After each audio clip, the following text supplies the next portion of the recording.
교수님, 정말로 한글로 제 아들의 난독증을 고칠 수 있나요? 난독증 아이를 둔 한 미국 엄마의 절규에 하버드 교수가 충격적인 대답을 합니다. 네, 딱 3달이면 난독증에서 벗어날 수 있습니다. 미국 의회 교육위원회 대회의장이 순식간에 침묵에 빠졌습니다. 이런 엉터리 방법에 우리의 세금을 낭비하자는 겁니까? 세계 최강대국 미국이 한국의 한글 앞에 무릎을 꿇었다는 믿기 힘든 이야기. 대체 무슨 일이 벌어진 걸까요? 앤더슨 교수님, 미국 아이들에게 한국의 문자를 가르쳐서 난독증을 치료한다고요? 말도 안 됩니다. 그건 미국 교육의 근간을 흔드는 행위입니다. 회의장은 순식간에 소란스러워졌습니다. 카메라 플래시가 터지고 기자들은 열심히 메모를 했습니다. 저는 증인석에 홀로 앉아 제가 어떻게 이 자리까지 오게 되었는지 생각했습니다. 토마스 앤더슨 교수님, 위원장이 말했습니다. 당신의 한글 기반 난독증 치료법이 과학적으로 입증되었다고 주장하시는군요. 하지만 많은 전문가들은 이 접근법이 미국 교육 전통과 맞지 않으며 연방 기금을 투입할 가치가 없다고 말합니다. 어떻게 설명하시겠습니까? 저는 목을 가다듬었습니다. 앞에 놓인 물을 한 모금 마시고 마이크 앞으로 몸을 기울였습니다. 존경하는 위원장님, 그리고 위원 여러분, 제가 여기 선 이유는 단 하나입니다. 미국의 모든 아이들이 읽고 쓸 수 있는 권리를 갖게 하기 위해서입니다. 회의장이 조용해졌습니다. 제 방법이 비전통적으로 들릴 수 있습니다. 한글이라는 한국 문자를 활용하니까요. 하지만 과학은 명확합니다. 지난 3년간 이 방법으로 900명이 넘는 난독증 학생들이 읽기의 벽을 넘었습니다. 제 뒤에 앉아있던 학부모들이 조용히 박수를 쳤습니다. 그럼에도 불구하고 킹슬리 의원님의 의문은 타당합니다. 왜 외국 문자를 가르치냐고요. 제가 이 자리에 오기까지의 여정을 말씀드리겠습니다. 그리고 한글이 어떻게 미국 아이들의 삶을 변화시켰는지 보여드리겠습니다. 리모컨을 누르자 뒤편 대형 스크린에 영상이 나타났습니다. 9살 소녀가 웃으며 책을 읽는 모습이었습니다. 안녕하세요.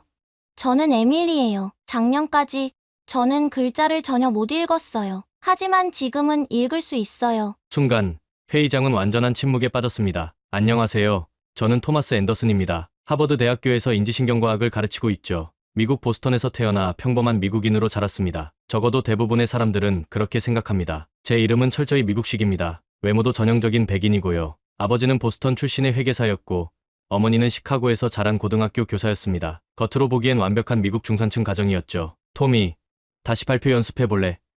아버지는 자주 저에게 말했습니다. 너는 우리 가족 중 최초로 아이비리그에 갈 사람이 될 거야. 저는 언제나 부모님의 기대에 부응하려 노력했습니다. 대학교 때는 심리학을 전공했고 박사 과정에서는 인지신경과학으로 전환했죠. 그리고 32살에 하버드 대학의 최연소 정교수가 되었습니다. 동료들은 제가 전형적인 학구파 미국인이라고 생각했습니다. 하지만 아무도 몰랐던 사실이 하나 있었습니다. 바로 제 외할머니가 한국인이라는 것이죠. 할머니는 정영숙이라는 이름으로 1953년에 한국전쟁 직후 간호사로 미국에 오셨습니다. 그곳에서 미국인 군의관인 할아버지를 만나 결혼하셨고 제 어머니를 낳으셨죠. 어머니는 미국에서 태어나 자랐고 할머니는 어머니에게 한국어를 거의 가르치지 않으셨습니다. 미국에서 성공하려면 완벽한 미국인이 되어야 해. 할머니는 늘 그렇게 말씀하셨다고 합니다. 결과적으로 제 어머니는 한국 문화와 거의 단절된 채 자랐고 저 역시 마찬가지였습니다. 제 피 속에는 4분의 1만큼 한국인의 피가 흐르고 있었지만 오랫동안 그것은 제게 거의 의미가 없었습니다. 대학원 시절 몇몇 한국인 유학생들이 제게 물었죠. 혹시 한국 계세요?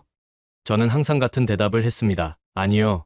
외할머니가 한국인이었을 뿐이에요. 학계에서 성공하면서 저는 제 뿌리에 대해 더욱 생각하지 않게 되었습니다. 할머니는 제가 고등학교를 졸업하던 해에 돌아가셨고 그녀와 함께 제 삶에서 한국과의 마지막 연결고리도 사라졌다고 생각했죠. 제 연구실에는 세계 각국에서 온 학생들이 있었지만 제가 그들에게 문화적 다양성의 가치를 강조하는 동안에도 정작 제 자신의 다양한 배경은 무시했습니다. 그것이 중요하지 않다고 생각했으니까요. 교수님은 대단히 체계적이고 논리적이세요. 제자들이 종종 말했습니다. 완벽한 과학자시죠. 그런 칭찬을 들을 때마다 저는 뿌듯했습니다. 저는 제 자신을 순수한 이성과 과학의 사람으로 여겼으니까요. 그리고 그 정체성에 완전히 만족했습니다. 하지만 어린 시절 제 인생은 결코 순탄치 않았습니다. 그리고 그 시절의 고통이 결국 저를 지금의 자리로 이끌었다는 사실을 저는 오랫동안 인정하지 않았습니다. 제 고통은 초등학교 1학년 때 시작되었습니다. 다른 아이들이 쉽게 읽고 쓰는 동안 저에게 글자는 춤추는 적들과 같았습니다. 페이지 위에서 마음대로 뒤섞이고 뒤집히고 사라졌다가 나타났죠. T, A,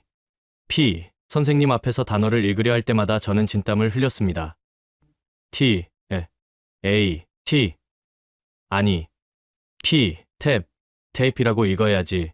토마스. 선생님은 한숨을 쉬었습니다. 주의력이 부족한 것 같구나. 하지만 전 정말 최선을 다했습니다. 밤마다 책을 들여다보며 글자들과 싸웠습니다. 손가락으로 한 글자씩 따라가며 읽으려 했지만 글자들은 마치 살아있는 생물처럼 제 손가락을 피해 도망갔습니다. 2학년이 되었을 때 저는 반에서 유일하게 기초 읽기 수준에 도달하지 못한 학생이었습니다. 선생님들은 저를 특별지도 대상으로 분류했고 매일 점심시간에 보충 수업을 받아야 했습니다. 앤더슨 씨, 토마스에게 좀 더 관심을 가져야 할 것 같습니다. 담임 선생님이 학부모 상담 때 말했습니다. 아마도 집에서 책을 더 읽어주셔야 할 것 같아요. 부모님은 혼란스러워했습니다. 저는 수학에서는 뛰어난 성적을 보였고 말하기도 잘했으니까요. 그들은 제가 단지 게으르거나 책에 관심이 없다고 생각하기 시작했습니다. 토미, 내가 정말 노력한다면 읽을 수 있을 거야. 아버지는 자주 말했습니다. 그의 목소리에서 실망감이 느껴졌죠. 집중만 하면 돼. 저는 더 열심히 노력했습니다. 밤늦게까지 책과 씨름했고 종종 좌절감에 울기도 했습니다. 하지만 상황은 나아지지 않았습니다. 바보 토미,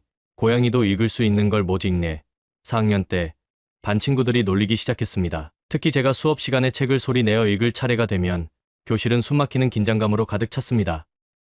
캣, 인, 저는 더듬거렸습니다. 해살이라고, 바보야. 누군가 뒤에서 속삭였고 모두가 키득거렸습니다. 학교는 저에게 전쟁터와 같았습니다. 매일 아침 일어나면 뱃속이 뒤틀렸고 두통이 시작되었습니다. 종종 아프다고 거짓말을 하고 집에 머물기도 했죠. 집에서는 책을 읽지 못하는 것에 대한 부모님의 실망감이 점점 커져갔습니다. 특히 아버지는 내 문제를 이해하지 못했습니다. 내가 너 나이였을 때는 이미 찰스 디킨스를 읽고 있었다. 그는 자주 말했습니다. 5학년이 되었을 때 학교는 저를 학습장애 학생으로 공식 분류했습니다. 그때 처음으로 난독증이라는 단어를 들었죠. 하지만 진단명은 도움이 되지 않았습니다. 특수교사들은 똑같은 방법만 반복했고 저는 계속해서 실패했습니다. 선생님, 저는 왜 다른 아이들처럼 읽을 수 없나요? 어느 날 특수교사에게 물었습니다. 토마스, 넌 그냥 다른 방식으로 배우는 거야. 그녀는 미소를 지으며 말했지만 그 눈에서 저는 체념을 읽을 수 있었습니다. 11살 생일을 앞두고 저는 깊은 절망에 빠졌습니다. 미래가 보이지 않았습니다. 책을 읽지 못하는 사람이 어떻게 성공할 수 있을까요?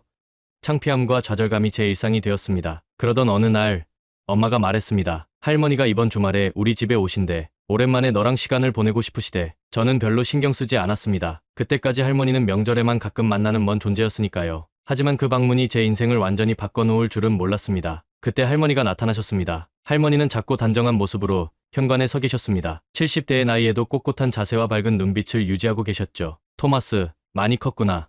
할머니는 약간의 억양이 섞인 영어로 말씀하셨습니다. 저는 어색하게 인사를 했습니다. 할머니와는 1년에 한두 번 만나는 정도였고 대화도 많지 않았으니까요. 그날 저녁 가족들이 모여 저녁을 먹는 동안 부모님은 할머니에게 제 학교 생활에 대해 이야기했습니다. 물론 제 읽기 문제도 언급되었죠. 영숙 어머니, 토마스가 학교에서 어려움을 겪고 있어요. 엄마가 한숨을 쉬며 말했습니다. 열심히 하는데도 읽기를 못하겠대요. 선생님들은 난독증이라고 하는데 어떻게 도와줘야 할지 모르겠어요. 할머니는 말없이 저를 바라보셨습니다. 그녀의 눈빛이 갑자기 달라졌어요. 마치 제 안에 있는 무언가를 보신 것 같았습니다. 내가 도와줄 수 있을지도 모르겠네. 할머니가 조용히 말씀하셨습니다. 부모님은 의아해했지만 할머니는 더 설명하지 않으셨습니다. 다음 날 아침, 할머니는 제 방으로 오셨어요. 손에는 낡은 가죽 가방을 들고 계셨습니다. 토마스, 너와 단둘이 이야기하고 싶구나. 할머니가 말씀하셨습니다. 저는 침대에 앉아 있었고 할머니는 제 옆에 자리를 잡으셨습니다. 그리고 낡은 가죽 가방에서 작은 노트를 꺼내셨죠. 이것은 내가 미국에 처음 왔을 때 가져온 거야. 할머니가 노트를 펼치셨습니다. 한국을 떠날 때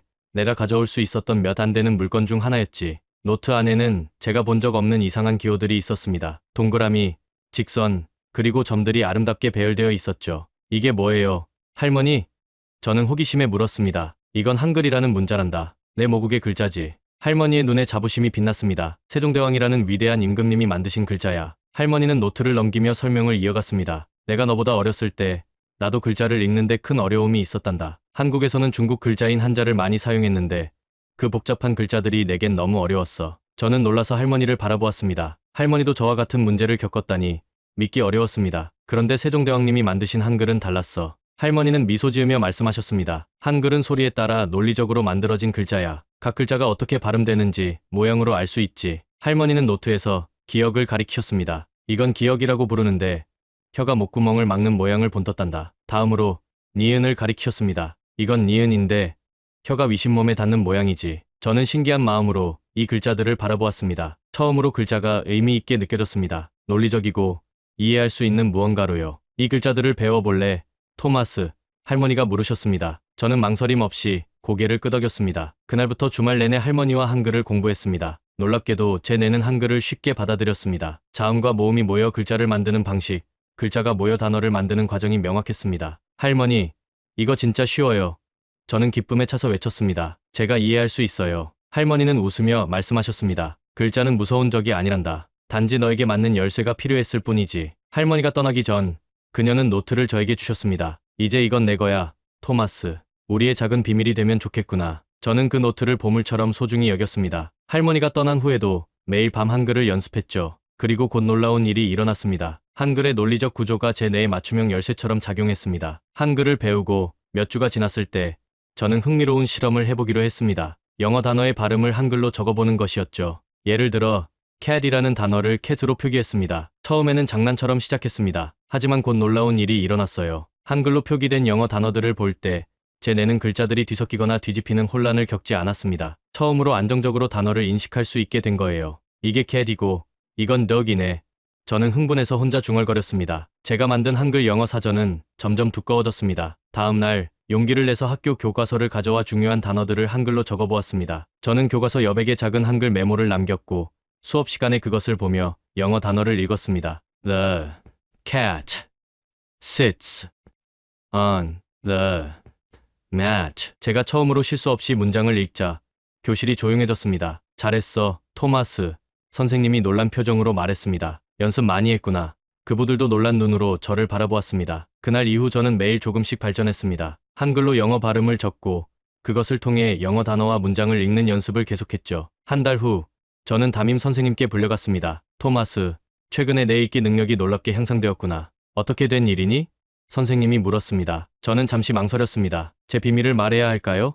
결국 저는 용기를 내어 진실을 말했습니다. 한국 글자인 한글을 배웠어요. 그리고 그걸 이용해서 영어 단어의 발음을 적은 다음 읽고 있어요. 선생님은 의아해하셨지만 제 노트를 보더니 흥미로워하셨습니다. 정말 독특한 방법이구나. 하지만 효과가 있다면 계속해봐도 좋을 것 같아. 그 이후로 몇몇 선생님들은 제 방법에 관심을 보였고 특수교육 담당 선생님은 제 사례를 연구하기 시작했습니다. 그들은 제가 한글을 통해 영어 읽기를 배우는 과정을 기록했습니다. 앤더슨 씨, 토마스의 변화가 놀랍습니다. 어느 날 학교 상담 시간에 특수교육 선생님이 부모님께 말했습니다. 그의 방법이 다소 비전통적이지만 결과는 부정할 수 없네요. 부모님은 처음에는 혼란스러워했지만 제 성적이 올라가기 시작하자 기뻐하셨습니다. 특히 아버지의 태도가 크게 바뀌었어요. 내가 문제를 스스로 해결하다니 자랑스럽구나, 토마스. 어느 날 아버지가 말씀하셨습니다. 한글을 배우기 시작한 지 6달 만에 저는 반에서 중간 정도의 읽기 수준에 도달했습니다. 1년이 지나자 제 나이에 맞는 책을 자유롭게 읽을 수 있게 되었죠. 학교에서는 제 사례를 기반으로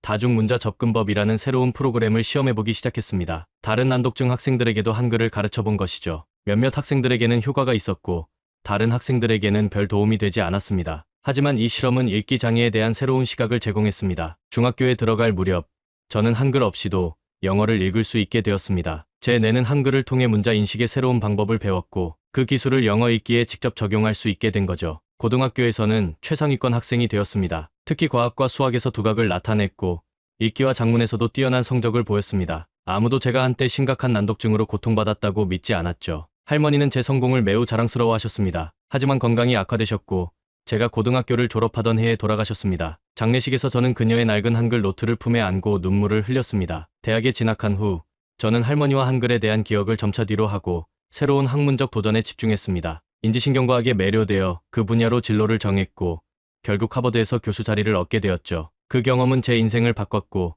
저는 잊고 살았습니다. 하버드에 입학할 때까지 하버드에서 첫 학기를 가르치고 있던 때였습니다. 제 연구실은 인지신경과학과의 새 건물 3층에 있었고 뇌의 언어 처리 메커니즘에 관한 연구를 막 시작하고 있었죠. 앤더슨 교수님, 이번 연구에 참여하고 싶습니다. 첫 수업이 끝난 후 한 대학원생이 다가왔습니다. 그녀의 이름은 사라 장이었고 한국계 미국인이었습니다. 물론이죠. 사라, 당신의 관심 분야는 무엇인가요? 제가 물었습니다. 다양한 문자 체계가 뇌에 미치는 영향이요. 특히 한글과 영어의 처리 방식 차이에 관심이 있습니다. 그 순간 오랫동안 잊고 있던 기억이 갑자기 되살아났습니다. 한글, 할머니의 노트, 제 어린 시절의 고통과 극복, 한글이요? 저도 모르게 흥미로운 톤으로 되물었습니다. 네, 교수님. 한글은 다른 문자 체계와 달리 인위적으로 설계된 문자잖아요. 소리의 발음 방법에 따라 글자 모양이 결정되는 독특한 특성이 있어서 내가 처리하는 방식도 다를 거라고 생각해요. 저는 갑자기 제 사무실 책장으로 가서 오래된 상자를 꺼냈습니다. 대학원 시절부터 보관해온 상자였죠. 그 안에는 할머니의 낡은 한글 노트가 있었습니다. 이것 좀 보세요. 사라, 노트를 펼치며 말했습니다. 이건 제 할머니의 노트인데 여기에 영어 단어를 한글로 표기한 부분이 있어요. 사라의 눈이 커졌습니다. 와, 이거 정말 흥미롭네요. 근데 왜 영어 단어를 한글로 적었을까요? 순간 망설였습니다. 제 개인적인 이야기를 학생에게 털어놓는 것이 적절할까요? 하지만 무언가가 저를 밀어붙였습니다. 사실은 제가 어릴 때 심각한 난독증이 있었어요. 영어 글자를 인식하는 데 큰 어려움을 겪었죠. 그런데 할머니가 한글을 가르쳐 주셨고 저는 한글로 영어 발음을 적으면서 읽기 시작했어요. 그게 제 난독증을 극복하는 데 도움이 되었죠. 사라는 놀란 표정으로 저를 바라보았습니다. 정말요? 교수님께서요? 그런 경험이 있으셨다니 믿기 어려워요. 나도 오랫동안 그 경험을 잊고 살았어. 제가 미소를 지으며 말했습니다. 하지만 지금 생각해보니 그때의 경험이 내가 인지신경과학에 관심을 갖게 된 이유일지도 모르겠네요. 그날 이후 사라와 저는 한글과 영어의 뇌처리 방식 차이에 대한 연구를 시작했습니다. 우리는 기능적 자기공명 영상 fMRI를 사용해 두 문자 체계를 읽을 때 뇌의 활성화 패턴을 비교했죠. 몇 개월 후 첫 연구 결과가 나왔습니다. 영어만 읽는 사람들과 한글과 영어를 모두 읽는 이중 언어 사용자 사이에 뚜렷한 차이가 있었습니다. 더 흥미로운 점은 난독증이 있는 피험자들이 한글을 배운 후 영어 읽기 능력이 향상되는 현상이었죠. 교수님, 이 데이터를 보세요. 사라가 컴퓨터 화면을 가리키며 흥분해서 말했습니다. 난독증 환자의 경우 한글 학습 후 축두두정 접합부의 활성화가 현저히 증가했어요. 이 부위는 글자와 소리에 대응 관계를 처리하는 곳이잖아요. 저는 화면을 뚫어지게 바라보았습니다. 제 어린 시절의 경험이 과학적으로 증명되는 순간이었습니다. 이것은 혁명적일 수 있어요. 사라, 제 목소리가 떨렸습니다. 한글의 논리적 구조가 난독증 환자의 뇌가 문자를 처리하는 새로운 경로를 형성하도록 도울 수 있다는 거죠. 다음 몇 주 동안 우리는 밤낮으로 연구에 매달렸습니다. 저는 할머니의 노트에서 영감을 받아 한글 가교 접근법이라는 새로운 교육 방법론을 개발하기 시작했습니다. 영어 단어를 먼저 한글로 표기하고 점차 영어 문자로 전환하는 방법이었죠. 그리고 논문을 써서 권위 있는 학술지 사이언스에 제출했습니다. 6달 후 논문이 게재되었고 학계의 작은 파문을 일으켰습니다. 외국 문자 체계를 통한 난독증 치료, 한글 가교 접근법의 신경과학적 근거라는 제목의 이 논문은 많은 관심을 받았습니다. 하지만 일부 전통적인 교육학자들은 회의적인 반응을 보였죠. 앤더슨의 방법은 흥미롭지만 실제 교육 현장에 적용하기엔 너무 이론적입니다. 한 비평가가 말했습니다. 저는 이론에만 그치지 않고 실제로 효과가 있다는 것을 증명하고 싶었습니다. 그때 에밀리를 만났습니다. 에밀리는 8살 소녀로 심각한 난독증을 갖고 있었습니다. 그녀의 어머니 소피아는 저희 논문을 읽고 이메일을 보냈죠. 앤더슨 교수님, 제 딸은 3번째 학교를 옮겼습니다. 모든 치료법을 시도해봤지만 읽기를 배우지 못하고 있어요. 당신의 연구가 마지막 희망입니다. 이메일을 읽자마자 소피아에게 전화를 걸었습니다. 다음 날 에밀리와 그녀의 어머니가 제 연구실을 찾아왔습니다. 안녕, 에밀리. 제가 미소 지으며 말했습니다. 나는 토마스 교수야. 오늘 우리는 재미있는 것을 배워볼 거야. 에밀리는 말없이 고개를 끄덕였습니다. 그녀의 눈에는 수많은 실패로 인한 체념이 서려 있었어요. 그 표정이 어릴 적 저의 모습과 너무나 닮아 있어서 가슴이 아팠습니다. 에밀리, 나도 너처럼 어렸을 때 글자를 읽는 게 정말 어려웠어. 제가 솔직하게 말했습니다. 그녀가 놀란 눈으로 저를 바라보았습니다. 정말요? 하지만 당신은 교수잖아요. 맞아. 그리고 내가 어떤 기분인지 정확히 알아. 글자들이 춤추고 뒤집히고 사라지는 것처럼 보이지? 에밀리의 눈이 커졌습니다. 어떻게 아셨어요? 저는 미소 지었습니다. 내가 그랬으니까. 오늘 우리는 특별한 마법의 글자를 배워볼 거야. 이 글자들은 내가 읽는 법을 배우는 데 도움을 줬어. 화이트보드에 한글 자음 기역, 니은, 디귿을 썼습니다. 이건 뭐예요? 에밀리가 호기심 어린 목소리로 물었습니다. 이건 한글이라는 글자야. 한국에서 사용하는 문자지. 특별한 점이 있는데 각 글자가 어떻게 발음되는지 모양으로 알 수 있어. 저는 기억이 왜 그런 모양인지, 니은은 어떻게 발음하는지 설명했습니다. 놀랍게도 에밀리의 눈이 점점 반짝이기 시작했습니다. 이거 이해할 수 있어요. 에밀리가 흥분해서 말했습니다. 기억은 혀가 목구멍을 막는 거고, 니은은 혀가 이에 닿는 거군요. 30분 만에 에밀리는 기본 자음을 모두 외웠습니다. 1시간 후, 그녀는 모음까지 익혔죠. 그리고 놀랍게도 2시간이 지났을 때, 에밀리는 캣, 독, 하우스와 같은 간단한 영어 단어를 한글로 표기하고 읽을 수 있게 되었습니다. 엄마, 내가 읽을 수 있어요. 에밀리가 소리쳤습니다. 소피아의 눈에 눈물이 고였습니다. 다음 몇 주 동안 에밀리와 정기적으로 만났습니다. 그녀의 발전 속도는 놀라웠습니다. 한 달 만에 에밀리는 간단한 문장을 읽을 수 있게 되었고, 2달 후에는 자신의 학년에 맞는 책을 읽기 시작했습니다. 앤더슨 교수님, 당신은 기적을 만들어냈어요. 어느 날 소피아가 말했습니다. 에밀리의 선생님도 믿을 수 없어 하세요. 그녀가 이제 수업 시간에 큰 소리로 읽기를 자원한대요. 기적이 아니라 과학입니다. 소피아, 제가 웃으며 대답했습니다. 한글의 구조가 에밀리의 뇌가 새로운 방식으로 문자를 처리하도록 도와준 거죠. 에밀리의 성공 사례는 저에게 큰 자신감을 주었습니다. 대학에서 소규모 시험 연구를 시작했고, 10명의 난독증 어린이들에게 한글 가교 접근법을 적용해 보았습니다. 결과는 고무적이었죠. 아이들의 80%가 현저한 향상을 보였습니다. 제 연구실은 점차 한글 실험실로 알려지기 시작했습니다. 대학원생들도 이 연구에 동참했고, 우리는 더 많은 데이터를 수집하고 방법론을 개선해 나갔습니다. 하지만 이런 작은 성공이 모두의 눈에 들어온 것은 아니었습니다. 하버드 교육학과의 저명한 교수인 로버트 윌리엄스 박사는 공개적으로 제 방법을 비판하기 시작했습니다. 앤더슨의 연구는 과학적 엄격함이 부족합니다. 그가 학부 세미나에서 말했다고 들었습니다. 몇몇 사례 연구만으로 교육 방법론을 바꾸자는 건 무책임한 제안입니다. 그의 비판은 아팠지만 저는 계속해서 데이터를 모았습니다. 에밀리와 다른 아이들의 성공이 분명한 증거였으니까요. 교수님, 윌리엄스 박사가 또 공격했어요. 사라가 한학회지 기사를 보여주며 말했습니다. 괜찮아, 사라. 제가 미소 지으며 대답했습니다. 과학은 증거로 말하는 법이지. 우리는 계속 연구할 거야. 그러던 어느 날 보스턴 공립학교 특수교육 담당자가 연락해왔습니다. 그들은 제 방법을 몇몇 학교에서 시범 적용해보고 싶다고 했습니다. 물론입니다.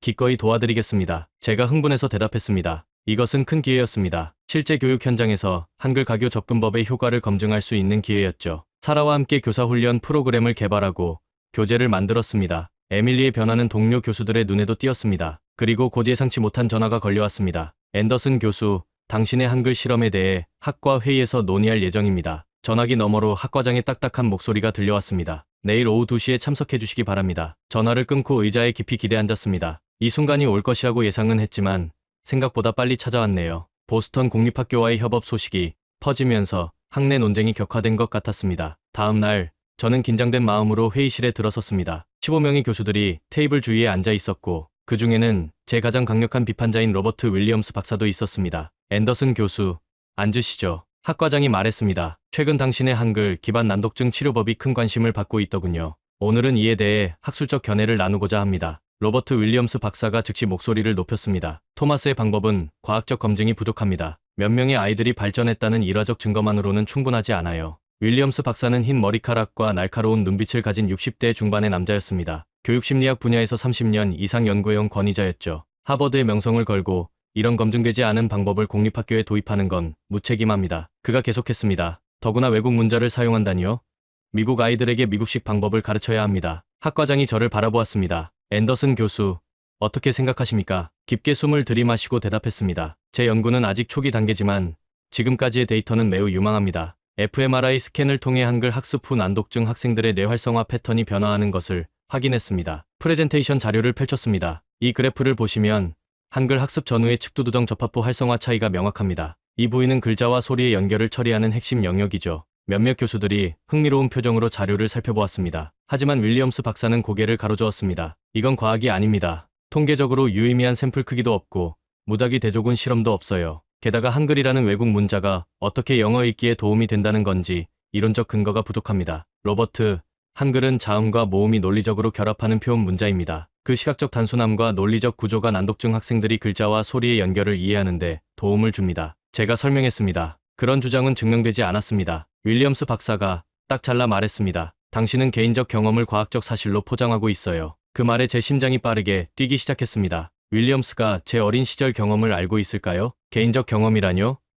학과장이 물었습니다. 윌리엄스 박사가 차가운 미소를 지었습니다. 토마스 교수가 자신도 어린 시절 난독증이 있었고 외할머니에게 배운 한글로 극복했다는 소문이 있더군요. 과학자로서 객관성을 유지하기 어려울 것 같습니다. 방 안이 조용해졌습니다. 모든 시선이 저에게 쏠렸습니다. 그 순간 제가 숨겨온 경험을 공개할지 말지 결정해야 했습니다. 네, 맞습니다. 제가 마침내 말했습니다. 저는 어린 시절 심각한 난독증이 있었고 한국인이었던 외할머니에게 배운 한글이 도움이 되었습니다. 하지만 그 경험이 제 연구의 출발점이었을 뿐 모든 주장은 데이터에 기반하고 있습니다. 개인적 경험에서 비롯된 확증 편향입니다. 윌리엄스 박사가 단호하게 말했습니다. 하버드가 이런 검증되지 않은 방법을 지지한다면 학문적 신뢰도에 심각한 타격을 입을 겁니다. 토론은 2시간 넘게 이어졌습니다. 일부 교수들은 제 연구에 흥미를 보였지만 대부분은 윌리엄스 박사의 의견에 동조했습니다. 회의가 끝날 무렵 학과장이 결론을 내렸습니다. 앤더슨 교수, 당신의 연구는 흥미롭지만 더 많은 데이터가 필요합니다. 하버드의 이름으로 공립학교에 이 방법을 도입하기 전에 대규모 통제 실험을 진행하길 권고합니다. 그때까지 외부 협력은 자제해 주시기 바랍니다. 회의실을 나오는 길에 윌리엄스 박사가 제 앞을 가로막았습니다. 토마스, 난 당신을 막으려는 게 아니오. 하지만 과학적 엄격함은 타협할 수 없소. 당신의 이론을 증명하고 싶다면 제대로 된 연구를 하시오. 저는 그를 똑바로 바라보며 말했습니다. 윌리엄스 박사님, 저는 그렇게 할 겁니다. 그리고 결과로 증명하겠습니다. 연구실로 돌아온 저는 좌절감에 사로잡혔습니다. 사라와 다른 학생들이 걱정스러운 표정으로 기다리고 있었습니다. 어떻게 됐어요? 교수님, 사라가 물었습니다. 순조롭지 않았어. 제가 한숨을 내쉬며 말했습니다. 학과에서 더 많은 증거를 요구해. 공립학교 프로젝트도 일시 중단해야 할 것 같아. 모두가 실망한 표정을 지었습니다. 그때 에밀리의 어머니에게서 온 이메일이 화면에 떴습니다. 첨부된 사진에는 에밀리가 웃으며 책을 읽는 모습이 담겨 있었습니다. 교수님, 에밀리가 학교 독서 대회에서 상을 받았어요.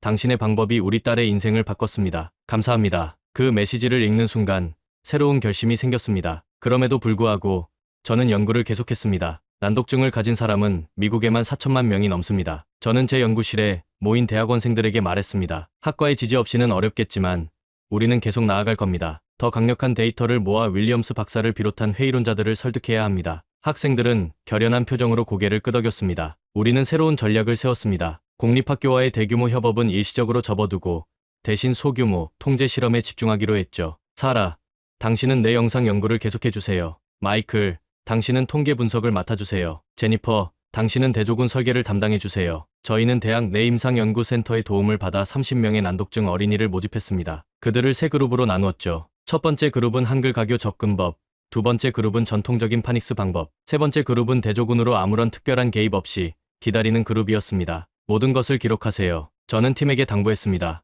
읽기 속도, 정확도, 이해도뿐만 아니라 아이들의 자신감, 학습 태도 변화도 주목해주세요. 매주 토요일마다 부모님들이 아이들을 데려왔고 우리는 3시간 동안 각각의 방법으로 수업을 진행했습니다. 처음에는 한글 가교 접근법이 더 느린 진전을 보였습니다. 아이들이 새로운 문자, 체계를 배워야 했기 때문이죠. 하지만 3주가 지난 후 놀라운 일이 일어났습니다. 교수님, 이 데이터를 보세요.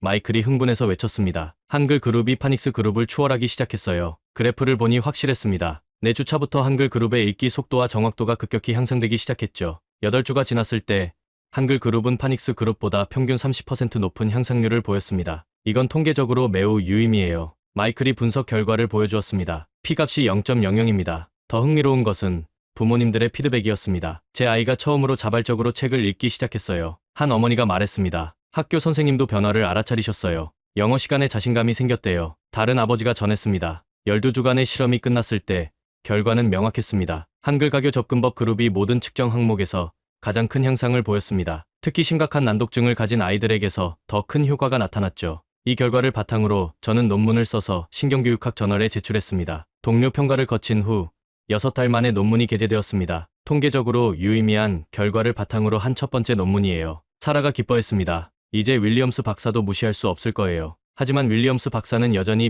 비판적이었습니다. 표본 크기가 여전히 작고 장기적 효과는 입증되지 않았습니다. 라고 그는 학과 세미나에서 말했습니다. 그의 비판은 우리를 좌절시키기보다 더 동기부여를 했습니다. 다음 단계로 1년간의 추적 연구를 설계했습니다. 이전 실험에 참여했던 아이들을 계속 관찰하고 새로운 참가자들을 추가 모집했죠. 연구가 진행되는 동안 저는 교육 현장에서의 적용 방법에 대한 매뉴얼을 개발했습니다. 한글 가교, 난독증 학생을 위한 새로운 접근법이라는 제목의 교사용 가이드북이었죠. 앤더슨 교수님, 이 매뉴얼을 몇몇 특수교육 교사들과 공유해도 될까요?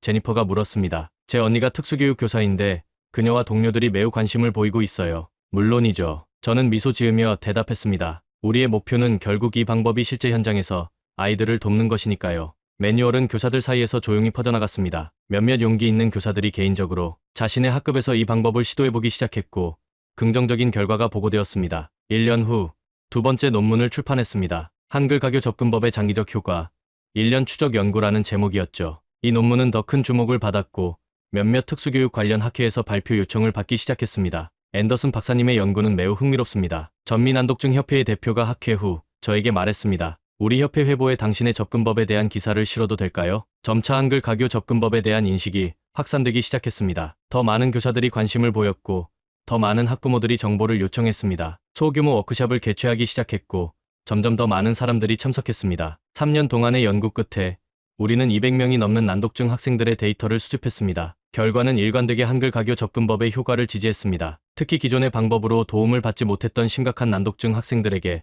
더 큰 효과가 있었습니다. 윌리엄스 박사의 비판은 계속되었지만 이제는 좀 더 제한적이었습니다. 흥미로운 접근법이지만 교육과정에 통합하기에는 여전히 실용성이 부족합니다. 라고 그는 말했습니다. 그러던 어느 날 뉴욕타임스에 제 연구가 실렸습니다. 일요일 아침이었습니다. 평소처럼 커피를 마시며 뉴스를 확인하던 중 제 휴대폰이 쉴 새 없이 울리기 시작했습니다. 문자, 메시지, 이메일, 페이스북 알림이 연달아 들어왔습니다. 앤더슨 교수님, 뉴욕타임스 교육 섹션 보셨나요?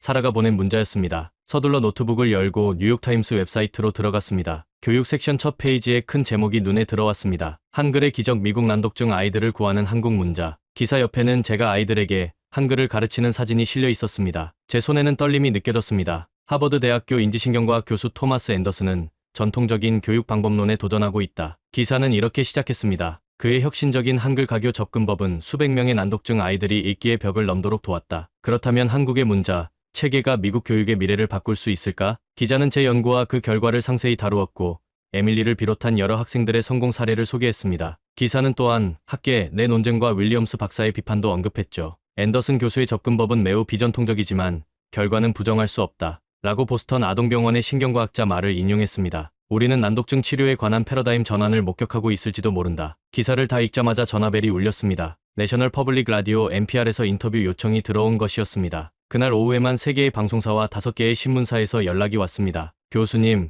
우리 연구실 이메일이 폭주하고 있어요.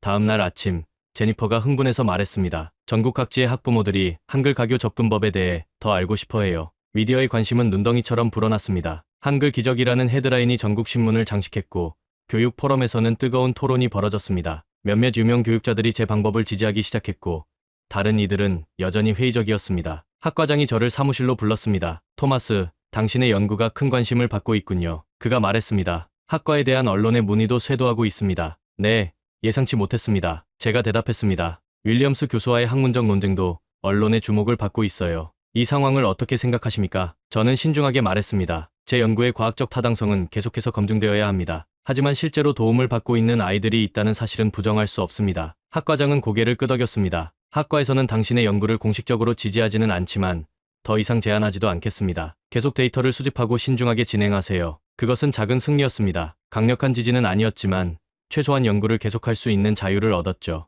미디어의 관심이 커지면서 새로운 도전도 찾아왔습니다. 이제는 더 많은 사람들에게 우리의 방법을 접근 가능하게 만들어야 했습니다. 팀원들과 함께 온라인 강좌와 자료를 개발하기 시작했고 한글 가교 웹사이트를 구축했습니다. 앤더슨 박사님, 아들 제이든이 당신의 방법으로 읽기를 배우고 싶어해요. 어디서 도움을 받을 수 있나요?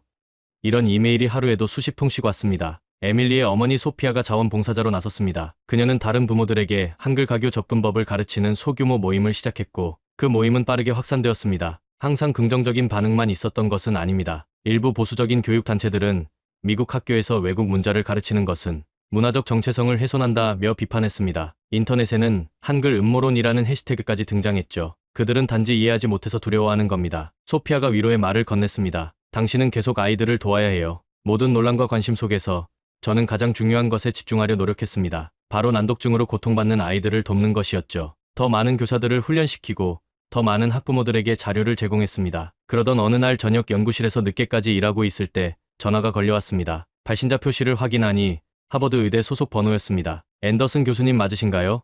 낮고 긴장된 남성의 목소리가 들렸습니다. 네, 맞습니다. 누구시죠? 잠시 침묵이 흐른 후 그 목소리는 말했습니다. 저는 로버트 윌리엄스입니다. 당신과 개인적으로 대화할 수 있을까요?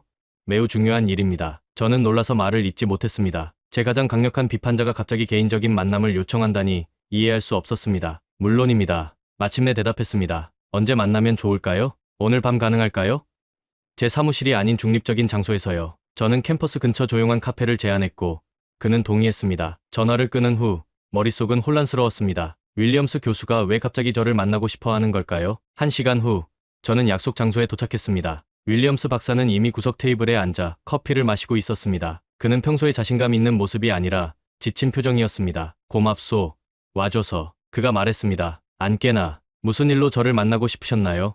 저는 조심스럽게 물었습니다. 윌리엄스 박사는 깊은 한숨을 내쉬었습니다. 그리고 예상치 못한 이야기를 꺼냈습니다. 내 아들 제이슨 이야기를 하려고 하오. 그 애는 12살인데 심각한 난독증이 있어. 그리고 예상치 못한 전화가 왔습니다. 윌리엄스 박사의 말에 저는 충격을 감추지 못했습니다. 제가 가장 예상하지 못했던 고백이었으니까요. 아들이 난독증이라고요?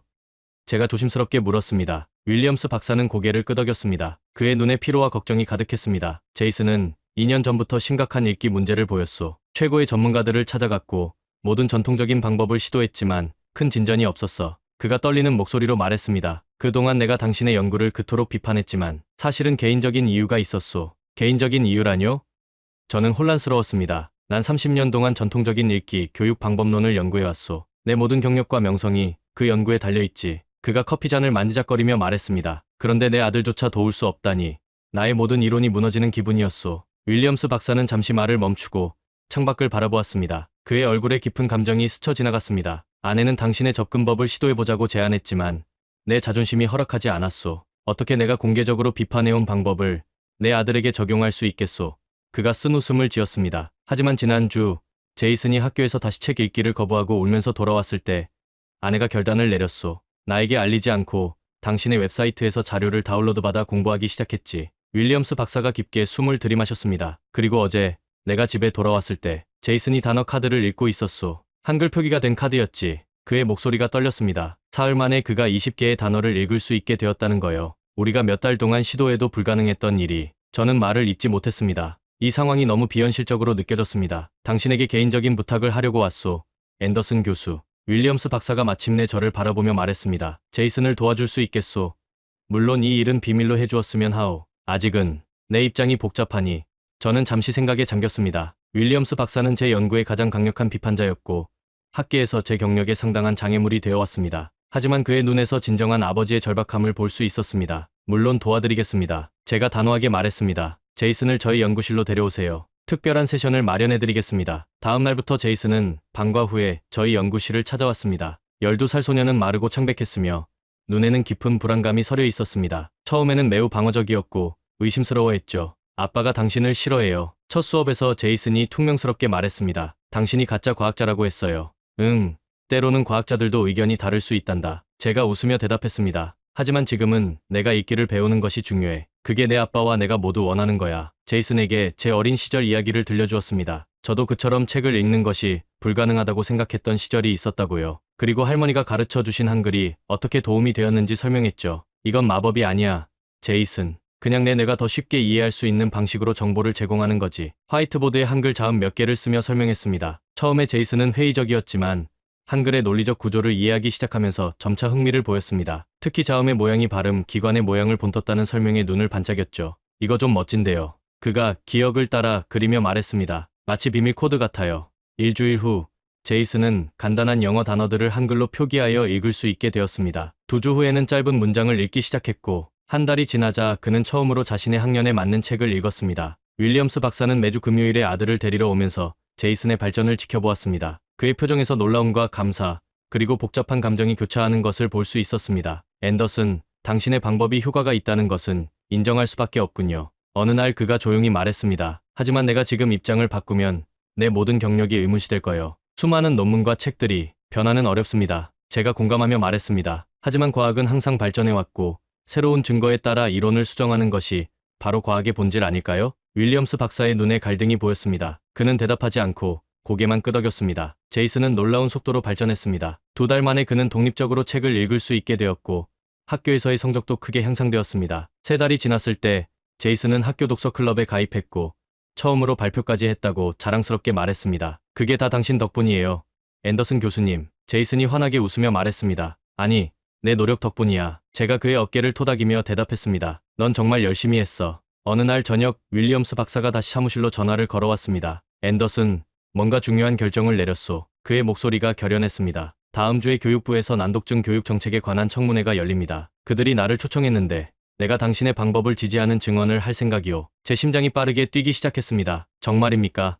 하지만 당신의 경력은 내 아들이 읽을 수 있게 되었소. 그가 단호하게 말했습니다. 그것이 내 이론보다 더 중요하오. 과학자로서 그리고 아버지로서 내가 틀렸다는 것을 인정해야 할 때가 왔소. 그 전화는 모든 것을 바꿔놓았습니다. 윌리엄스 박사의 지지는 학계와 교육 정책 위반자들에게 강력한 신호가 될 것이었습니다. 그리고 미 교육부 청문회는 한글 가교 접근법을 전국적으로 알릴 수 있는 기회였죠. 한 달 후 저는 워싱턴 DC로 향하는 비행기에 올랐습니다. 다음 날 청문회에서 증언할 예정이었고 윌리엄스 박사도 같은 비행기에 탑승했습니다. 긴장되나요? 윌리엄스 박사가 옆자리에 앉으며 물었습니다. 네, 매우요. 솔직하게 대답했습니다. 난 30년 동안 이런 청문회에 참석해왔소. 그가 웃으며 말했습니다. 한 가지 조언을 하자면 아이들의 이야기에 집중하게. 정치인들은 통계보다 사람의 이야기에 더 감동하거든. 저는 고개를 끄덕였습니다. 그리고 제 가방에서 에밀리와 다른 아이들의 사진, 그리고 비디오 자료를 다시 한번 확인했습니다. 그리고 마침내 청문회 당일 우리는 의회 건물로 향했습니다. 복도를 걷는 동안 윌리엄스 박사가 갑자기 멈춰섰습니다. 앤더슨, 한 가지 더 말해두고 싶은 게 있네. 그가 심각한 표정으로 말했습니다. 오늘 청문회에 제이슨이 증인으로 나올 거요. 그리고 제이슨 어머니와 내가 결정한 건데 우리 아들의 이야기를 공개적으로 나눌 생각이요. 저는 놀라서 말을 잇지 못했습니다. 윌리엄스 박사의 결심이 얼마나 어려운 것인지 충분히 이해할 수 있었습니다. 당신은 우리 아이들을 위해 용기를 내었소, 앤더슨. 그가 제 어깨를 잡았습니다. 이제 내가 용기를 낼 차례예요. 함께 청문회장으로 들어갔을 때 저는 제 인생이 완전히 새로운 국면을 맞이했다는 것을 느낄 수 있었습니다. 의회 교육위원회 청문회장은 사람들로 가득 찼습니다. 의원들, 교육 관계자들, 언론인들, 그리고 관심 있는 학부모들까지. 청문회 시작 전부터 긴장감이 감돌았습니다. 오늘 우리는 미국의 난독증 위기와 새로운 교육 접근법에 대해 논의하겠습니다. 위원장이 망치를 두드리며 청문회를 시작했습니다. 첫 번째 증인으로 하버드 대학교의 토마스 앤더슨 교수를 모시겠습니다. 저는 심호흡을 하고 증인석으로 걸어갔습니다. 마이크를 조정하며 준비해온 발언을 시작했습니다. 존경하는 위원장님과 위원 여러분, 오늘 이 자리에 서게 되어 감사합니다. 미국에는 약 4천만 명의 아이들과 성인이 난독증으로 고통받고 있습니다. 이는 단순한 통계가 아닌 꿈과 기회를 박탈당한 실제 사람들의 이야기입니다. 프로젝터를 통해 연구 결과와 뇌 영상 자료를 보여주었습니다. 한글 학습 전후의 뇌 활성화 패턴 변화, 읽기 능력 향상, 그래프, 장기 추적 연구 결과 등을 차례로 설명했습니다. 한글 가교 접근법은 단순히 외국 문자를 가르치는 것이 아닙니다. 이는 난독증 아이들의 뇌가 문자를 처리하는 새로운 경로를 개발하도록 돕는 과학적 방법입니다. 몇몇 의원들이 관심 있게 고개를 끄덕였지만 일부는 여전히 회의적인 표정이었습니다. 앤더슨 박사, 텍사스 출신의 의원이 질문했습니다. 미국 아이들에게 한국 문자를 가르치는 것이 왜 필요한지 이해하기 어렵습니다. 우리 문화와 맞지 않지 않나요? 의원님, 제가 차분하게 대답했습니다. 아이들에게 필요한 것은 읽을 수 있는 능력입니다. 어떤 도구를 사용하든 그들의 미래에 필수적인 기술을 갖게 하는 것이 우리의 책임이라고 생각합니다. 한글은 도구일 뿐이며 궁극적으로는 영어를 더 잘 배울 수 있게 돕는 다리 역할을 합니다. 3시간 동안 질의응답이 이어졌습니다. 의원들은 비용, 교사 훈련, 교육과정 통합 등 실질적인 문제들에 대해 물었고 저는 준비한 자료를 바탕으로 대답했습니다. 마침내 다음 증인으로 로버트 윌리엄스 박사가 호명되었습니다. 본인은 지난 30년간 전통적인 읽기, 교육 방법론을 연구해온 전문가로서 윌리엄스 박사가 시작했습니다. 앤더슨 교수의 방법에 대해 초기에는 매우 회의적이었음을 인정합니다. 청문회장이 조용해졌습니다. 모두가 윌리엄스 박사의 비판을 예상하고 있었기 때문이죠. 하지만 오늘 저는 공개적으로 제 입장을 바꾸려고 합니다. 그의 목소리가 약간 떨렸습니다. 최근 몇 개월 동안 저는 한글 가교 접근법의 결과를 직접 목격했습니다. 그리고 이 방법이 기존의 어떤 방법보다 효과적일 수 있다는 결론에 도달했습니다. 청문회장에서 놀라움의 웅성거림이 들렸습니다. 언론인들은 재빨리 이 예상치 못한 전환을 기록하기 시작했습니다. 특히 심각한 난독증을 가진 학생들에게 이 접근법은 혁명적일 수 있습니다. 윌리엄스 박사가 계속했습니다. 저는 교육위원회가 이 방법에 대한 국가적 시범 프로그램을 고려해 주시기를 권고합니다. 의원들은 윌리엄스 박사의 갑작스러운 지지 선언에 놀란 표정이었습니다. 그의 권위가 큰 영향을 미치고 있음이 분명했죠. 윌리엄스 박사님, 위원장이 물었습니다. 당신과 같은 저명한 학자가 입장을 바꾼 이유가 무엇인지 더 설명해 주시겠습니까? 윌리엄스 박사는 잠시 침묵했습니다. 그리고 마침내 깊은 숨을 내쉬며 말했습니다. 오늘 저는 학자로서만이 아니라 한 아이의 아버지로서 말씀드리고자 합니다. 그가 목을 가다듬었습니다. 제 아들 제이슨이 심각한 난독증으로 고통받아왔다는 사실을 이 자리에서 처음 공개합니다. 우리는 모든 전통적인 방법을 시도했지만 실패했습니다. 청문회장은 완전한 침묵에 빠졌습니다. 그러나 한글 가교 접근법을 통해 제 아들은 3개월 만에 읽기 능력을 획득했습니다. 이것은 제 아들의 인생을 바꾸었고 저희 시각도 바꾸었습니다. 윌리엄스 박사의 감정적인 증언은 깊은 인상을 남겼습니다. 몇몇 의원들의 눈에 감동의 기색이 보였습니다. 다음으로 에밀리와 다른 학생들, 그리고 제이슨이 증인으로 불려왔습니다. 아이들은 자신들의 경험을 솔직하게 나누었고 그것은 모든 통계나 이론보다 강력한 증거가 되었습니다. 제이슨이 마지막으로 발언했습니다. 작년까지 저는 글자를 볼 때마다 두려웠어요. 춤추는 글자들이 저를 조롱하는 것 같았거든요. 그가 떨리는 목소리로 말했습니다. 학교는 고문 같았고 제 자신이 바보 같다고 느꼈어요. 제이슨은 잠시 말을 멈추고 아버지를 바라보았습니다. 윌리엄스 박사는 눈물을 참으며 아들에게 미소를 보냈습니다. 하지만 한글을 배운 후 저는 처음으로 읽기가 가능하다고 느꼈어요. 이제 저는 매일 밤책을 읽어요. 제 꿈은 작가가 되는 거예요. 제이슨이 웃으며 말했습니다. 저 같은 아이들이 더 많이 도움을 받았으면 좋겠어요. 청문회는 늦은 오후까지 계속되었습니다. 마지막으로 위원장이 발언했습니다. 오늘 우리는 매우 설득력 있는 증언들을 들었습니다. 교육위원회는 앤더슨 교수의 한글 가교 접근법에 대한 국가적 시범 프로그램 지원 여부를 투표하겠습니다. 심장이 빠르게 뛰었습니다. 이것은 제 연구가 국가적 정책으로 발전할 수 있는 결정적 순간이었습니다. 위원들은 잠시 회의를 가졌고 약 30분 후 다시 모였습니다. 투표 결과가 발표되었습니다. 위원장이 종이를 들고 말했습니다. 찬성 12표, 반대 3표로 교육위원회는 세종 이니셔티브라는 이름의 국가적 시범 프로그램에 1,000만 달러의 예산을 배정하기로 결정했습니다. 청문회장에서 박수 소리가 터져 나왔습니다. 에밀리의 어머니 소피아가 제게 달려와 포옹했고 사라와 다른 연구원들은 기쁨의 눈물을 흘렸습니다. 윌리엄스 박사가 제게 다가와 손을 내밀었습니다. 축하하오, 앤더슨. 그가 진심 어린 미소를 지으며 말했습니다. 당신이 옳았어요. 저는 그의 손을 굳게 잡았습니다. 함께 했기에 가능했습니다.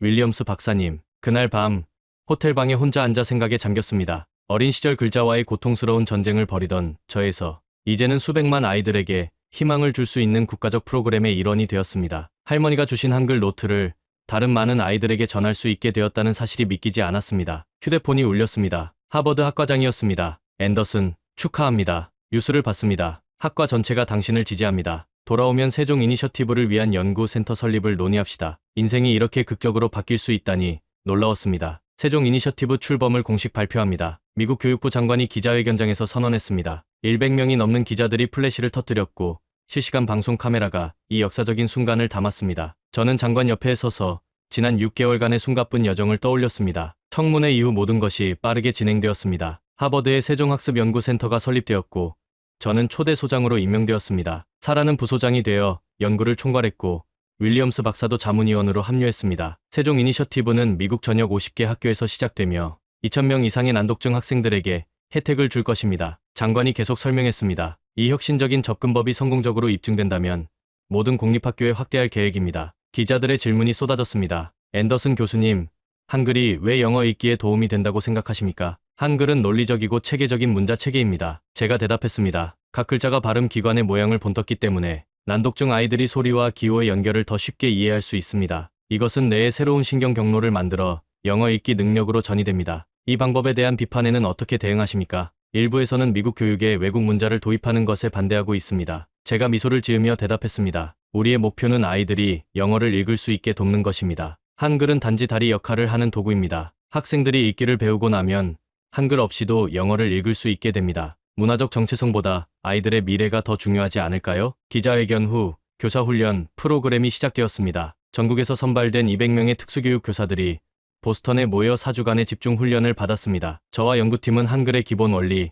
한글 가교 접근법의 단계별 적용 방법, 학생들의 진행 상황을 평가하는 방법 등을 가르쳤습니다. 실수해도 괜찮습니다. 첫날 교사들에게 말했습니다. 여러분도 한글을 처음 배우시니까요. 학생들과 함께 배워나간다고 생각하세요. 교사 중 한 명이 손을 들었습니다. 저는 텍사스의 작은 마을에서 왔습니다. 우리 지역 학부모들이 외국 문자를 배우는 것에 반대할까봐 걱정됩니다. 좋은 질문입니다. 제가 대답했습니다. 학부모 설명회에서 이것이 단순히 외국어를 가르치는 것이 아니라 아이들의 뇌가 영어를 더 잘 처리할 수 있도록 돕는 과학적 방법임을 강조하세요. 무엇보다 결과로 증명하는 것이 중요합니다. 훈련이 끝나고 교사들이 각자의 학교로 돌아간 후 프로그램이 본격적으로 시작되었습니다. 처음 몇 주는 혼란스러웠습니다. 교사들의 질문과 문제 보고가 끊임없이 들어왔고 일부 지역에서는 학부모들의 항의도 있었습니다. 하지만 한 달이 지나자 상황이 달라지기 시작했습니다. 성공 사례 보고가 하나둘씩 들어오기 시작한 것입니다. 앤더슨 교수님, 제 학생 매튜가 생애 처음으로 문장을 읽었습니다. 시카고의 교사가 흥분된 이메일을 보냈습니다. 조지아의 부모님들이 한글 가교 접근법에 대해 더 알고 싶어 합니다. 부모 워크숍을 열어도 될까요? 다른 교사가 물어왔습니다. 3개월 차 중간 평가에서 참여 학생들의 70%가 유의미한 향상을 보였습니다. 6개월 차에는 그 비율이 85%로 올라갔습니다. 특히 전통적인 방법으로 도움을 받지 못했던 심각한 난독증 학생들에게서 극적인 변화가 나타났습니다. 1년이 지난 후 최종 결과는 모든 기대를 뛰어넘었습니다. 참여 학생들의 평균 읽기 능력이 2년 이상 향상되었고 90% 이상이 자신의 학년 수준에 맞는 읽기 능력을 갖추게 되었습니다. 세종 이니셔티브의 성공은 우리 교육 시스템에 새로운 장을 열었습니다. 교육부 장관이 결과 발표, 기자회견에서 말했습니다. 내년에는 프로그램을 200개 학교로 확대하고 교사훈련 프로그램도 강화할 계획입니다. 하버드의 세종학습연구센터는 빠르게 성장했습니다. 20명의 연구원과 30명의 대학원생이 다양한 프로젝트를 진행했고 세계 각국에서 방문 학자들이 찾아왔습니다. 존스 홉킨스, 스탠포드, 예일 등 다른 명문 대학들도 유사한 연구센터를 설립했고 신경언어학적 가교 접근법이라는 새로운 학문 분야가 형성되기 시작했습니다. 저는 한글 가교 접근법을 더 발전시키기 위해 끊임없이 연구했습니다. 다양한 난독증 유형에 맞춘 맞춤형 접근법, 청소년과 성인을 위한 프로그램, 디지털 학습 도구 등을 개발했죠. 그러던 어느 날 한국 교육부에서 초청장이 도착했습니다. 앤더슨 교수님, 한글날 기념 국제 세미나에 기조연설자로 초청합니다. 한글의 과학적 우수성과 세계적 활용에 대해 발표해 주시기 바랍니다. 이 초청은 저에게 특별한 의미가 있었습니다. 할머니의 모국, 한글의 고향에 처음으로 방문할 기회였으니까요. 물론 수락하겠습니다. 제가 즉시 답장을 보냈습니다. 한국 방문을 준비하면서 문득 할머니에 대해 더 알고 싶다는 생각이 들었습니다. 할머니는 제가 고등학교를 졸업하던 해에 돌아가셨고 저는 그녀의 과거에 대해 많이 알지 못했습니다. 어머니에게 전화를 걸었습니다. 엄마, 할머니의 고향이 한국 어디인지 아세요? 글쎄, 할머니는 경상북도 어딘가라고 말씀하셨던 것 같아. 어머니가 대답했습니다. 왜 물어보니? 한국에 초청받았어요. 가능하다면 할머니의 고향도 방문하고 싶어서요. 어머니는 잠시 침묵했습니다. 토마스, 할머니가 남긴 상자가 있어. 한국 방문 전에 볼 수 있게 보내줄게. 일주일 후, 낡은 나무 상자가 저희 집에 도착했습니다. 그 안에는 할머니의 오래된 사진들, 편지들, 그리고 한국어로 쓰인 일기장이 있었습니다. 번역 앱의 도움을 받아 일기장을 훑어보았습니다. 할머니는 경상북도 안동 출신이었고 간호학교를 졸업한 후 한국전쟁 중에 군 병원에서 일했다고 합니다. 그곳에서 미군 의사였던 할아버지를 만났고 전쟁이 끝난 후 미국으로 이주했던 것이죠. 정영숙, 안동. 저는 이 정보를 메모했습니다. 할머니의 상자 맨 아래에는 작은 봉투가 있었습니다. 그 안에는 낡고 바랜 사진 한 장이 들어 있었습니다. 젊은 할머니가 한복을 입고 웃고 있는 모습이었습니다. 뒷면에는 한글로 뭔가 적혀 있었는데 번역기에 입력해보니 세종대왕님 감사합니다라는 문구였습니다. 그 사진을 보는 순간 제 눈에서 눈물이 흘렀습니다. 할머니가 저에게 한글을 가르쳐 주셨을 때 그것이 단순히 읽기를 도와주는 도구가 아니라 그녀의 정체성과 자부심의 일부였다는 것을 이제야 이해했습니다. 성공적인 프로그램 론칭 이후에도 제 마음 한구석에는 여전히 무언가 빠진 것 같았습니다. 그리고 이제 할머니의 고향을 방문하기로 마음 먹었습니다. 비행기 티켓을 예약하고 안동에서의 일정도 계획했습니다. 한국 방문은 단순한 학술 여행이 아닌 개인적인 뿌리를 찾는 여정이 될 것이었습니다. 인천국제공항에 도착했을 때 저를 맞이한 것은 예상치 못한 환대였습니다. 공항 출구에는 한글의 힘을 전 세계에 알린 토마스 앤더슨 교수를 환영합니다라는 현수막이 걸려 있었고 교육부 관계자들과 취재진이 기다리고 있었습니다. 앤더슨 교수님, 한국에 오신 것을 환영합니다. 교육부 차관이 영어로 인사했습니다. 감사합니다. 제가 이렇게 환영받을 줄은 몰랐습니다. 제가 놀라워하며 대답했습니다. 교수님께서 한글로 미국 아이들을 도우신 일은 우리 국민들에게 큰 자부심이 되고 있습니다. 차관이 미소 지으며 말했습니다. 특히 한글날을 앞두고 방문해 주셔서 더욱 의미가 깊습니다. 서울에서의 일정은 바쁘게 진행되었습니다. 서울대학교에서의 강연, 교육부 장관과의 만남, 국립한글박물관 방문 등이 이어졌습니다. 저는 모든 곳에서 열렬한 환영을 받았고 많은 사람들이 세종 이니셔티브에 대해 더 알고 싶어 했습니다. 앤더슨 교수님, 한글이 난독증 치료에 효과적인 이유가 무엇이라고 생각하십니까? 기자회견에서 한 기자가 물었습니다. 한글은 세계에서 가장 과학적으로 설계된 문자입니다. 제가 대답했습니다. 각 자음은 발음 기관의 모양을 본떴고 모음은 하늘, 땅, 사람을 상징하는 철학적 원리를 담고 있습니다. 이러한 논리적 구조가 난독증 환자의 뇌에 새로운 신경 경로를 형성하는 데 도움을 줍니다. 한글날 기념식에서는 세종대왕 동상 앞에서 특별한 세리머니가 열렸습니다. 저는 기조연설을 통해 한글의 과학적 우수성과 세계적 가치에 대해 이야기했고 할머니의 이야기도 간략히 소개했습니다. 제 외할머니 정영숙 여사는 경상북도 안동 출신으로 미국에서 제게 한글을 가르쳐 주셨습니다. 그때는 몰랐지만 할머니의 그 작은 가르침이 오늘날 수많은 아이들의 삶을 변화시키는 씨앗이 되었습니다. 청중들은 뜨거운 박수로 화답했고 교육부 장관은 제게 감사패를 전달했습니다. 한글의 우수성을 세계에 알리는 데 기여한 공로를 인정하여 이 패를 드립니다. 공식 일정이 끝난 후 저는 안동으로 향했습니다. 할머니의 고향을 찾아가는 여정은 매우 감동적이었습니다. 시골 기차를 타고 안동에 도착했을 때 마치 시간 여행을 하는 듯한 느낌이 들었습니다. 안동시청의 도움으로 할머니가 살았던 마을을 찾아갔습니다. 그곳은 하회마을 근처의 작은 마을이었는데 전통 한옥들이 여전히 남아 있었습니다. 정영숙 씨의 친척을 찾고 계신가요? 마을 이장님이 물었습니다. 네, 제 외할머니입니다. 한국전쟁 때 미국으로 가셨어요. 제가 설명했습니다. 이장님은 고개를 끄덕였습니다. 정씨 집안이 있었지요. 대부분 서울로 이주했지만 정영숙 씨의 조카 손녀가 아직 이 마을에 살고 있습니다. 안내해 드릴게요. 작은 한옥으로 들어가자 60대로 보이는 여성이 마당에서 우리를 맞이했습니다. 정미경입니다. 그녀가 자신을 소개했습니다. 영숙 할머니의 오빠 손녀예요. 미국에서 오셨다고요? 네, 토마스 앤더슨입니다. 영숙 할머니의 외손자예요. 미경 씨의 눈이 커졌습니다. 아, 당신이 그 유명한 교수님, 뉴스에서 봤어요. 한글로 미국 아이들을 돕는다고. 저희는 마당에 앉아 차를 마시며 이야기를 나누었습니다. 미경 씨는 할머니에 대한 가족의 이야기를 들려주었습니다. 영숙 할머니는 이 마을에서 첫 여성 간호사였어요. 매우 총명하고 자립심이 강했다고 해요. 한국전쟁 때 미군 병원에서 일하다가 미국인 의사와 결혼해서 떠났죠. 가족들은 오랫동안 소식을 몰랐어요. 미경 씨가 오래된 앨범을 가져왔습니다. 그 안에는 젊은 시절의 할머니 사진이 몇 장 있었습니다. 간호학교 졸업식,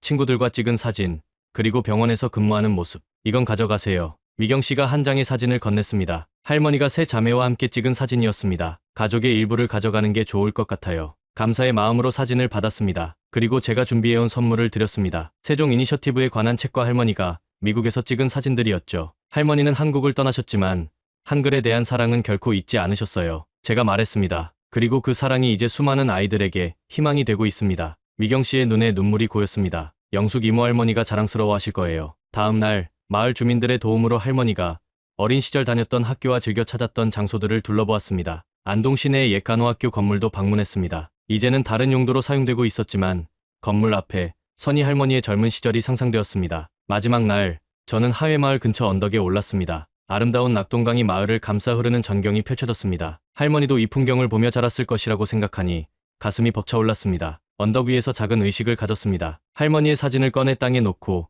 준비해온 편지를 읽었습니다. 사랑하는 할머니, 할머니의 고향에 왔습니다. 이곳에서 할머니가 자라고 꿈을 키우고 한글을 배웠다고 생각하니 매우 감동적입니다. 할머니가 미국에서 저에게 한글을 가르쳐주신 그 작은 행동이 이제는 수천 명의 아이들에게 희망이 되고 있습니다. 할머니의 지혜와 사랑에 감사드립니다. 할머니의 유산은 계속해서 세상을 밝힐 것입니다. 바람이 불어 편지를 살짝 흔들었습니다. 마치 할머니가 대답하는 것 같았습니다. 안동에서의 마지막 밤, 저는 미경 씨와 마을 주민들이 준비한 작은 잔치에 참석했습니다. 전통 음식을 나누고 이야기를 나누는 동안 저는 이곳이 단순한 여행지가 아닌 제 일부가 된 것을 느꼈습니다. 앤더슨 씨, 아니 토마스 씨, 미경 씨가 말했습니다. 당신은 이제 우리 가족입니다. 언제든지 여기로 돌아오세요. 서울로 돌아가는 기차 안에서 저는 창밖을 바라보며 깊은 생각에 잠겼습니다. 이번 여행을 통해 저는 단순히 할머니의 고향을 방문한 것이 아니라 제 자신의 일부를 발견한 것 같았습니다. 보스턴으로 돌아가기 전날, 저는 광화문 광장의 세종대왕 동상을 다시 찾았습니다. 동상 앞에 서서 말없이 감사의 마음을 전했습니다. 500년 전에 한 위대한 왕이 만든 문자가 시공간을 넘어 오늘날 제 인생과 수많은 아이들의 삶을 변화시키고 있다는 사실이 경이로웠습니다. 감사합니다, 세종대왕님. 제가 작은 목소리로 말했습니다. 이제 세종 이니셔티브는 전 세계로 확산되고 있습니다. 지금까지 사연 어떠셨나요? 세종대왕님이 한글을 만드신 지 500년이 지난 오늘 그분의 지혜가 다른 나라, 아이들에게 새로운 희망이 되고 있습니다. 우리가 당연하게 여기는 한글이 전 세계에서 기적을 만들어내고 있다는 사실, 오늘 처음 아셨나요? 매일 사용하는 한글의 가치를 다시 한번 생각해보는 시간이 되셨길 바랍니다. 한글의 위대함을 널리 알리기 위해 구독과 좋아요 부탁드립니다. 지금까지 코리아 원더풀이었습니다. 감사합니다.